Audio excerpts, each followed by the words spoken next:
I'm the granddaughter of Marguerite Cowlitz. She's my great grandmother. She's the daughter of Chief Skaniwa. I was given my enrollment number in 1974 at the age of 7. My whole life has been invested into this tribe, whether just watching as a young child to actually participating in the government. I'm running for the position of the Cowlitz Indian Tribal Council and would be honored and humbled to have your continued support. Since 2004, I've served and represented you on Tribal Council in various roles over those 2 decades, and I would like to continue doing that work for you. I've witnessed dynamics of the tribal governance change in the last few years that has affected our families. I will dedicate my volunteerism to continue to serve you by always putting the consideration of the General Council first, as our Constitution states. You are the ultimate authority, and we've had people, it's documented, challenge that very statement. Some of the things I've helped us do is I was the first person to share a Zoom line so all members could listen in on meetings during COVID. I rallied and supported COVID cash for every member, no matter age. I suggested that we have a professional vendor distribute our GWEs to make it easy for everybody. And consistently, I want to improve our GWEs and make it a higher amount for us. I supported and made a motion to bring enrollment to the 1 to 19-year-olds, well, 18-year-olds. And my work's not done. I want to help build an audit department so we know exactly where the $100 million has gone.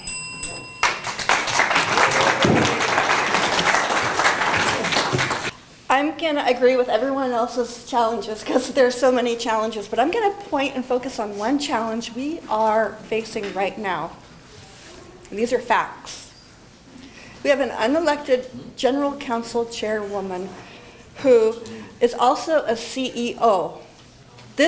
In the 2 decades I served on Tribal Council, we have never had a situation like this. The organic documents of our Constitution has the Bill of Rights. And this was founded in 1974 when our forefathers saw the angst amongst other tribes, and we wanted to do better. And we were able to create our Constitution, unlike a cookie cutter that all the other tribes were handed out and asked to sign. But in the Bill of Rights, our ancestors added Section K, allow an elected official to have authority over another individual except with the approval of Tribal Council. This is what happened, people.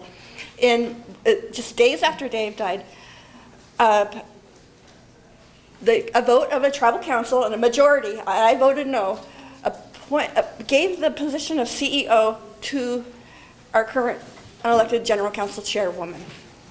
And if you recall, and watch that video if you can, July 2022. It might have been the first meeting or the second meeting. They were split in 2 that month.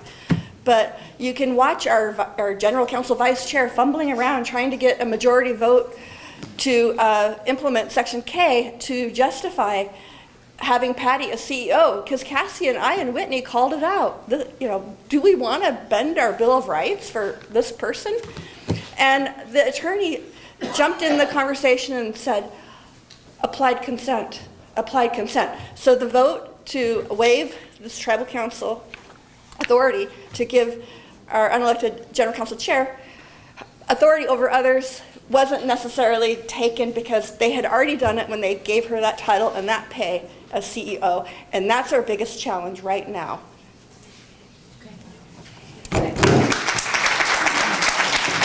Okay, I've got 6 points I want to cover, and I'm going to talk quick.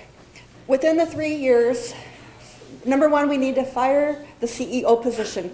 Bill was never CEO. Bill received compensation as a General Council chairman, representing us throughout the nation. So we need to fire the CEO position. 2, we need to release Tribal Council's stranglehold on boards and committees. It never used to be that way. It only came that way in 2022, and I lobbied hard against that. We need a document portal, that's all I'll say. We've been waiting too long for that. We need GWEs monthly, but get this, how are we going to know how much money we can spend if we don't even know how long the term of this gaming management contract is or what the fee is? We have no idea, and that really bothers me. We have no idea. And we will find out when it's published in the Federal Register. Every member will know then. I want to redo the codes that have been assaulted.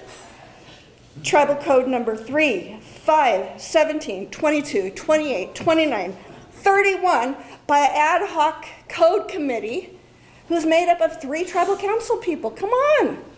This is our constitution. They're devastating. We need to restore it back to the time prior to 2020. That's the Cowlitz I know. We need to lift the bans of only 3 minutes talking at public mic in general council meeting. I almost got booted out by John Hound for over talking. That's not the Cowlitz way. We are the seekers of the medicine spirit. I would remove ourselves from the forever people. It's not insulting. It's insulting to us, but it's insulting to our neighbors, our neighbor tribes as too, because they're forever as well. Yes. Okay. So a little bit about me. I'm 57 years old. I'll be 58 in December. I was born and raised in South Pierce County, which is now called Lakewood, and with a family of 8, and I being the youngest of 6. I received my enrollment card when I was 7 in 1974, and with that placed upon me, it really was a significant milestone in my life as a 7-year-old, because I saw the heart and the passion of our people, and I wanted to help too one day. My Uncle Joe said, Celine, our tribe's going to need a few good attorneys. You should go to law school. So I enrolled in Pierce College and then transferred over to University of Nevada, Las Vegas, because my mom and dad had moved there.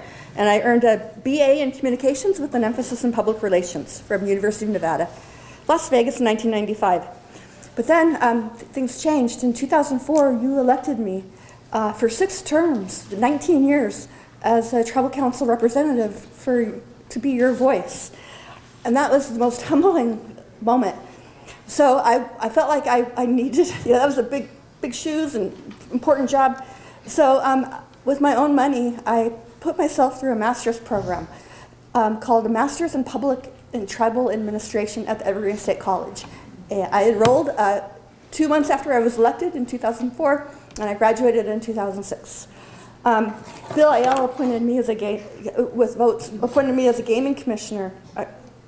Big steps. I wanted to do my best for our people. So I enrolled, and this time the tribe paid for it, but I got a master's in hospitality administration with an emphasis in gaming management in efforts to give back to our people, to educate, because my Uncle Joe always said we need education to carry us through.